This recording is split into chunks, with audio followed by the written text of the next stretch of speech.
Welcome back to Beauty Marks Podcast, a space where we embrace marks acquired through our journey. My name is Liz Savillon, and welcome to another episode of this podcast. So happy Thanksgiving, guys. I hope you enjoyed this past week with family, friends, loved ones. You got to eat good food and just be around people you love. That was really the high of my week. This past week, we had a lot going on. Like I had shared the previous episode, that I had Thanksgiving and family was coming in from out of town because we celebrated my parents' 30th vow renewal. So 30th anniversary vow renewal. And so we got to celebrate with family and friends, and literally everyone showed up, which was amazing. It was people that I haven't seen for years, and it was just good to all be together to celebrate. And we literally laughed and cried and partied and literally enjoyed ourselves. I am physically exhausted because I just feel like it was just so much energy, but it was worth every little thing. I feel like I cried pretty much the whole time, like from the point, and I posted it on my Instagram stories, and I also put it on my highlights. So if you want to look back at that, and it was when they did their first look, like the first time my parents saw each other, we were all like bawling. And then when they said their vows, bawling as well, like both of them were like super poetic. And I'm like, where is this coming from? Like, what the heck? I was not prepared. And then just seeing them so happy to be around, it was like kids again, honestly. It was like them being super excited to see their family and friends, and seeing my cousins and my grandparents. And it was really a blessing. And so that's definitely a goal of marriage of my parents. It hasn't always been easy, but it's true when they say that the goal isn't to just get married, it's to have a long lasting marriage. So you want to have 30, 50 years down the line, anyone can get married. That's not the goal. It's having a longer lasting and being able to enjoy it and having it long term.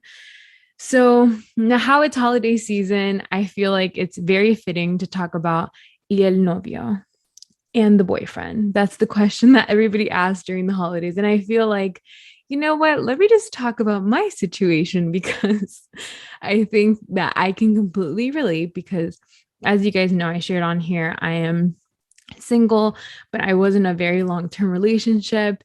And this has all been new for me to navigate and to deal with and process myself. So, like, if you're single, I am with you on that boat. Before, people would be like, "Oh yeah, but you've been in a relationship for a really long time."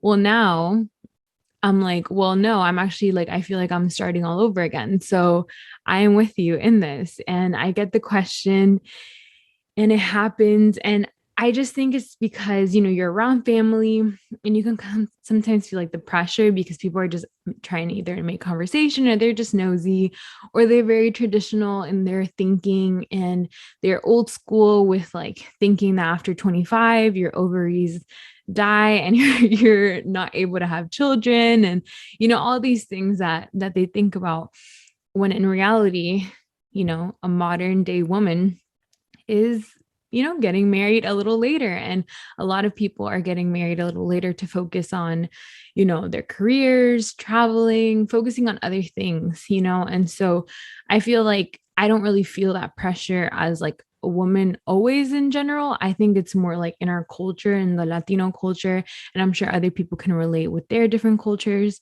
It's just the questions come, and they come from like the grandmas and the aunts and the uncles and all of that. So I want to talk about that today because it is the season: Thanksgiving, Christmas, New Year's. And I just think it's like, you see the pictures, you see the cute pictures, you see people posting, and it's just, you're around so many people that ask you those questions. And, it's the end of the year. So you also feel like, the focus is on the holidays, really heighten the focus of relationships, and also how it's nearing the end of the year. Everyone's like, doing their checklist, and it's like a deadline that you feel like you have to get to. And like, you feel the pressure of that to reach your goals. And so for some people, that is on their goals. Like, they want to be in a relationship and they want to have someone to be able to do all the fun stuff, And first, I want to say the desire to be in a relationship is completely normal. We are made to be with other people. We are made to not live life alone, even if it's not with a partner, with having intimate relationships is important for most people, to have a healthy life. So that desire is completely normal. And so, coming from my own experience, so even though I was in a long-term relationship, for the past 3 years, we would always break up conveniently, um, right before the holidays. So, like Thanksgiving, Christmas, New Year's.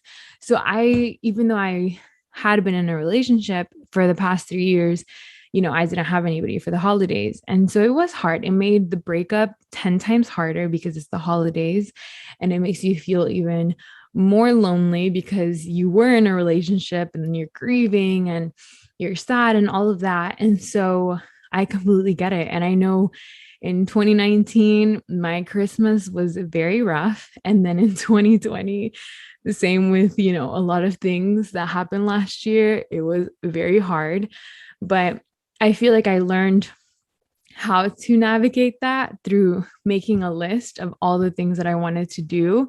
That's what really helped me to get through them, like making plans with friends and family and always being around people, like making sure that I wasn't alone on those specific holidays, because I know I needed that during that time. And let's say you are just recently going through a breakup, sometimes we also romanticize or we wish things were how they were in the past, when maybe it wasn't that reality, but just knowing that you were with someone for that time and having someone there was, like nice. Like, who doesn't want someone to go see the lights with you or go to Disney with, or, put up the Christmas decorations with you or watch Christmas movies? Like, all of that is completely normal again.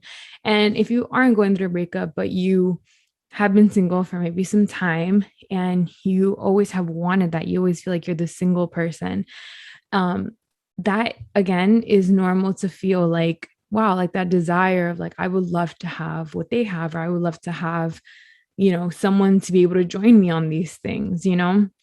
So it is something that most of us deal with in some type of way. But I wanted to talk about some tips on how to survive and thrive during the holiday season when you get the questions and when you feel the feelings that are real to you. So even if maybe other people don't understand, maybe some people around you have been in relationships for a very long time, so they kind of forget how it is to be single and they're like, oh, you're fine, you're fine. But in reality, the climate of the dating age of 2021, 2022 going into it is a little different than maybe 10 years ago. So completely, for me, you will get my empathy, and I completely feel you if you are on that boat of trying to figure out how the heck is even the dating thing going to work like in the next few years, because it's very different. So I wanted to share some tips. So number one was really creating a list of things I would love to do, things that I used to wish that my partner would want to do with me, or something that I would love my boyfriend to plan for me or surprise me with, or whatever the case may be. But I literally made a list of all the things that I always wanted to do with them. And I made them for things that I wanted to do just in general. That meant if I did them alone, if I did them with a friend or family, or I planned something with someone else. Like, I literally made my own bucket list for myself of all the things that I wanted to do. And also, I created a list of all the places that I have gone to with my person, with my ex. And I wanted to like go back there and like have a new experience, because sometimes, especially during the holidays, if you've been to, let's say, Disney Springs, right? Or Magic Kingdom or Mount Dora, or like certain places that like are very holiday like, that you remember that you went with that person. So then it's like every time you go, you think about the person. Well, what I started doing was going back to those specific places and creating new memories with my friends or my family, and taking back that as like a new experience. Not that I don't remember what I went through. That was a really good time and I had good memories with that person. but I wanted to like reclaim those spots to not always be like a sad spot that I went to and I felt like emotional about, so that when I go there again with this, with my friends or my family, I'm like, hey, I also came here with yes, I did come here with my ex, or I came here with this person, but I also went with my family and we all also had a good time. So I feel like it takes away the power of being like, dang, like I wish, I was with this person. And, which again are normal, like, especially if you've gone through a breakthrough, especially if you've gone through a breakup. And that's kind of my own perspective of what I'm have been experiencing. So that is from the perspective that I'm talking about it. So making the list of all the things that I wanted to do and those places that I have already gone to that I experienced with my person, with the person that I was with, helped kind of make the holidays not so dreadful and not being something that I completely avoided. So for example, in Celebration, there's this little town that they always do the lights, and they have like a horse and carriage. So actually last year, so in the past years, I would always go with my ex. And so last year I actually went with one of my close friends, and we went on the horse and carriage. I paid $65 to go on that thing. And I know it's expensive, and it was like for 20 minutes, but I'm like, I've always wanted someone to take me on this. We were never able to do it together. So me and my friend are going to go. So we literally went on it. We went around, we had the experience, and it was like reclaiming that. And I'm like, you know what? I can do that for myself. Like, I don't need someone to be able to pay or take me out on that thing. I can take myself out. And so that was a good experience. Another thing was, for example, the air balloon. I've always wanted to go on an air balloon, a hot air balloon. And this year, I actually got to do a hot air balloon in Napa Valley, California. And that was literally a dream come true. I had always told my family, like, I would love to be either proposed to on an air balloon, like have that whole experience, or go with, the person that I was with to like take me on my birthday or something like that. But that never happened. So I literally reclaimed that as something that I wanted to do. And I literally went with my sister and my uncle on the air balloon. We had the whole experience, and it was amazing. Like, it was so breathtaking, so peaceful, such a good experience. And I'm so glad that I was able to do that with them. Again, not that I'm in my future relationship, not that I'm not going to want to do that stuff. It's just like reclaiming those things as your own and not waiting for that to be with someone else. Like, it's okay if you're not with a partner. And those are just some examples of like recently, I can name multiple things. Like, I went to Cancun on a girls trip. So this year I went, we had a great time, all inclusive resort, literally had like a whole day trip in the water. We went to the city. Like, it was just so many things that we got to do. And that was just with my friends. Like, and I was able to enjoy it and have a good time and not wait again, because I have my past experiences with all inclusive were with my ex. And so I remember always being like, man, am I ever going to be able to go to one of those things again? The person that I want to travel with is like that person. But because things ended, like, what am I going to stop traveling? No, like, I'm just going to make new memories with other people that I know that are going to be there, that I can have a good time with. And so I was able to do that. So in your life, looking at those opportunities of making a list, seeing what things you can do, if it's traveling, if you like painting, if you like museums, if you like, nature, if you love kayaking or, bike riding, like doing all those things, like making a list and being like, okay, so who can I do this with? Is it myself? I can do these solo things, or I can maybe go with my friends or with my family, like finding those things and then making plans. Maybe those people aren't going to initiate it, but you can maybe, send them a text and be like, hey, I would love to go this week, or I would love to go in 2 weeks to this. Would you like to join me? And I guarantee you at least one person is going to say yes and be like, yeah, I would love to do that. Let's plan it. So that has been my experience. And that has really, really helped me to just honestly feel better about, like, that is not a curse to be alone. It's not a curse to be single. Like, it's okay that you're single. And I have had to get to that place where I'm like, I'm actually okay. Like, I am okay that right now at 26, I am single. And did I expect that I was going to be single at this age? No. Did I think my life was going to go differently?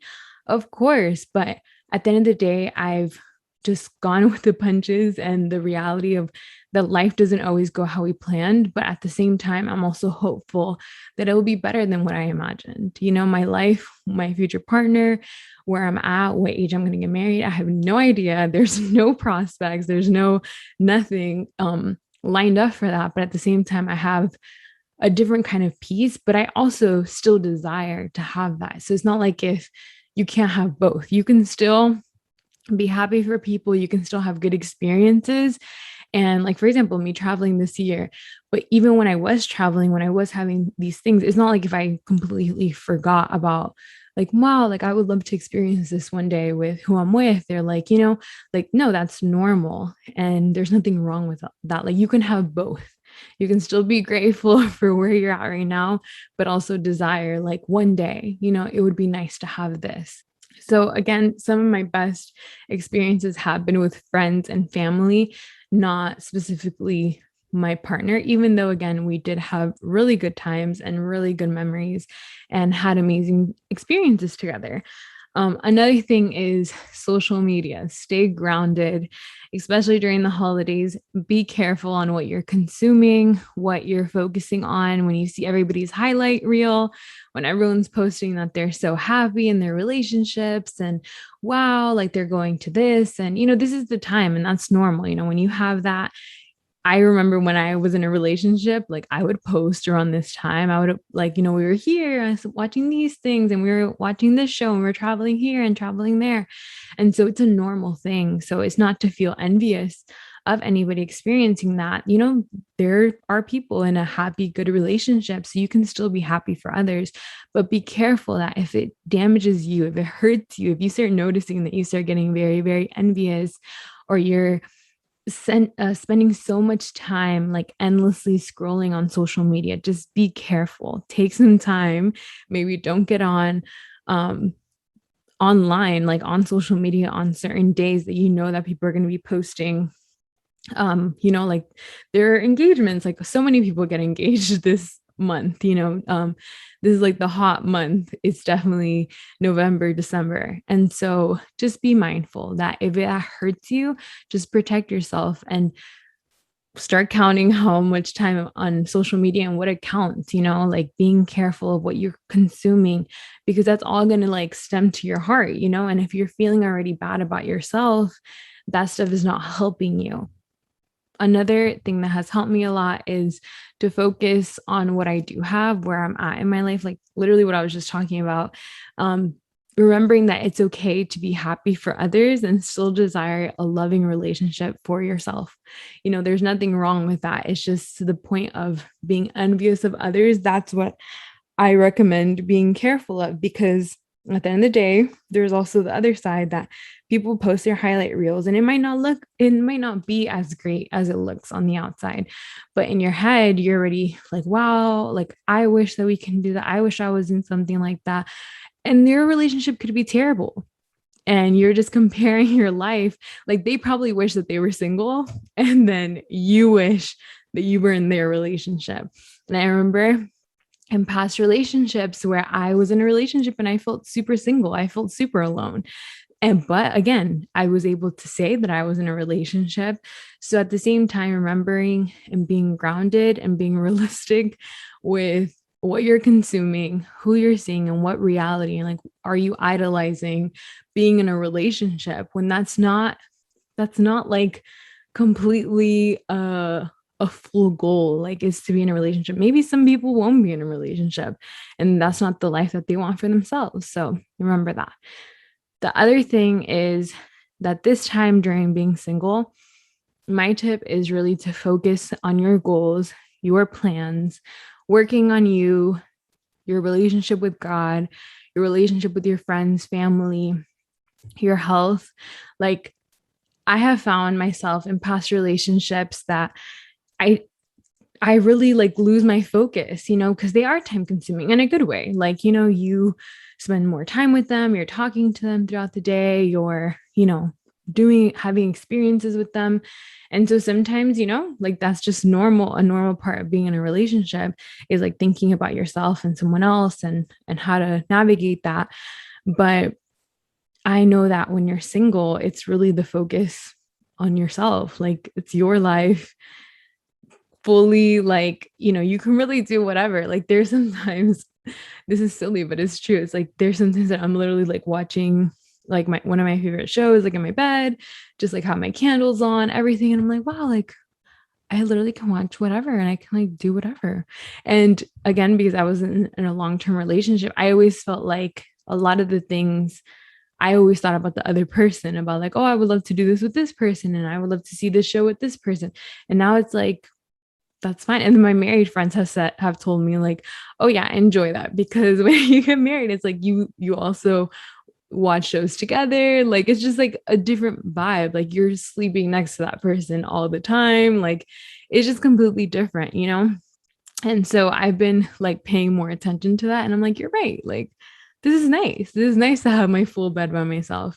So it's like those little things that you don't think about, but it's true. So it's like focusing in this time of your life, like to literally fill up your love tank, being around people that remind you how loved you are, how special you are, that it's okay that you're not with someone, I mean, that you're single. But that doesn't mean that you're alone. And I think that like they've done multiple studies on how people can live like a joyful, happy life, long lasting. And it really isn't based on just a partner. It's based on like a community of people. So for example, like my parents' vow renewal, I invited two of my friends to come with me. And it was like I had people, I had my cousins, I had other people like there that I was celebrating with. And not they, of course, they're not my partner, but like it's a whole different experience. And I was able to enjoy it with them and celebrate with them. And there's people that are in your life. And if you don't have those friendships because maybe you haven't prioritized that, I really encourage you to do so, because I'm telling you, having your family or friends that they can be closer than like blood relatives, people that really support you, really are there for you, really are rooting for you. Like that means that is such a blessing to have. And so if you haven't found those people, I encourage you to keep looking, keep like, reaching out and seeing what relationships can flourish. They take time, investment, but they are so worth it. So again, in the season of all the questions that you will get about, are you single? Why are you so single? Wow, like, but you're so this, but like, I don't understand why you don't have someone, but like, you're amazing, or like, all these questions that you can get about why you're single, or if like there's something wrong with you. There isn't. We would love for family and other people to focus on like, hey, so like how's your career going, or hey, haven't seen you in a long time, like what have you been up to, are you traveling, like where are you going to next, like how's your dog or your cat, or like what are you into these days, like we would love those conversations to be centered around other things other than relationships. But the fact is that maybe a lot of people are still going to ask you, especially the older generations. They're going to focus on that. My grandmas, every time they always mention about me and my future husband, that's nowhere to be found. I have no idea. I'm like, I don't know. Like sometimes I'm like, should I just respond and say something I want to respond and be like, when they're like, ay, el novio, I'm like, I don't know. Like, have you found him? Like, you let me know, because I haven't found him. Like, have you found him? Have you found someone for me? But I know they mean well. And at the end of the day, like even my grandparents, like they were very about having someone in their life. And for me, that's not the case right now. And that's perfectly fine. And I feel like when you get to the point that you're okay to be single, that you see it from a bigger perspective of there's nothing wrong with you, you're choosing to be single, like you rather be single than in a bad relationship, or to be in a lonely relationship or a toxic relationship. And knowing that like this is temporary for however long it is, and just enjoying where you're at right now, because you are exactly where you need to be. If you were supposed to be in a relationship, you would, but you're not. So it's okay. Enjoy the time that you have. It's not a curse to be single. I really wanted you to take that away. If you are single, it is not a curse. This time, use it for you, yourself, focus on you, enjoy where you're at right now, the family that you have. Like, I've really tried to do that, especially how I've moved back home, like everything opposite of what I thought my life would be, but it's exactly where I know that I need to be. Around my family, enjoying my niece that's coming, being around my parents, my siblings, being able to celebrate and do all the things that I want to do, like plan trips that I want to plan. Like, no one tells me like what to do with my time or money. Like, I get to be fully in control of all those things. And again, if you feel that you do desire someone, you do desire to be with someone, you would love to have that. It's totally a normal feeling, but feel it, but fuel it into things for you. Fuel it into things, into like a new business or your career or your traveling or your friends. Like, fuel it into other things, like for your life, like to make your life full. Because the idea, and I think that the best goal is to get to the place where you feel so complete, like within your own self, that the other person comes and just adds to your life. Like, it's not going to be like you're waiting around to be filled by someone else. Like, you already have a full life. And I think that is where a healthy relationship also comes. And that's where I'm trying to get to truly be that, and I still have my days. Again, I still have my days. I'm not trying to sound like if I have it all together and I'm thriving in this whole single walk, but at the same time, I know that when I do have hard days, I have way more better days than hard days, because I'm reminded of these things and where I'm at and trying to fill my life. And through therapy and other things that I've done that I've talked about, like that have helped me to get stronger in that, and feel more confident where I'm at in my life right now. So enjoy this season, enjoy this holiday season. And, with those around you, loved ones, make your list. Don't forget to make your list, plan ahead to not be alone during the holidays, stay grounded, off social media if you have to, limit your social media, and remember that people are just posting their highlight reels. Focus on what you do have, where you're at, being able to do what you do. You are amazing and full of life and full being single. There's nothing wrong with you. There's no curse on your life because you don't have someone. And when you do get to that person, I promise you, they're going to be so lucky to have you, and you will get to experience those things. Like, you still have a life to live ahead, and just focus on your plans and, enjoy it. So thank you guys again for tuning into this episode. Don't forget to subscribe to this podcast, leave a review. Would love to hear your feedback. Share it with a friend that you think that might need it, especially this holiday season. Check on your friends, check on them, and, follow up, plan something, and make sure to be present during this holiday season. You can follow me at Elizabeth Sabby for more content, and we will see you next week with some special guests. Thank you guys and have a great week.